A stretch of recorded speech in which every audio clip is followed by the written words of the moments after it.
ധൂമ്രാക്ഷന്റെ അന്ത്യം രാവണനെ വല്ലാതെ സങ്കടപ്പെടുത്തുകയും കോപിഷ്ഠനാക്കുകയും ചെയ്തു.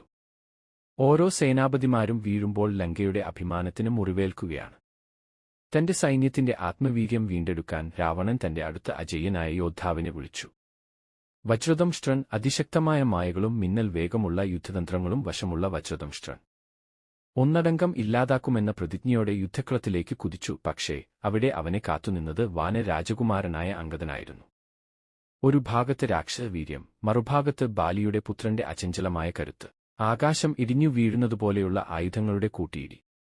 വജ്രദംഷ്ട്രന്റെ ഓരോ ആക്രമണത്തെയും അംഗദൻ തന്റെ അപാരമായ ബുദ്ധിശക്തി കൊണ്ടും വേഗത കൊണ്ടും ഒടുവിൽ ധർമ്മത്തിന്റെ പക്ഷം ചേർന്ന ആ വാനരവീരന്റെ വാൾ വായുവിൽ മിന്നിത്തിളങ്ങി. വജ്രദംഷ്ട്രന്റെ അഹങ്കാരത്തിനൊപ്പം അവന്റെ ശിരസ്സും മണ്ണിൽ പതിച്ചു. ലങ്ക വീണ്ടും ഭയത്താൽ വിറച്ചു. വാനരപ്പടയുടെ ജയഘോഷം ദിഗന്ധങ്ങൾ മുഴക്കി പ്രതിരോധിച്ചു. കൂടുതൽ ദൃശ്യങ്ങൾക്കായി ചാനൽ സബ്സ്ക്രൈബ് ചെയ്യുക.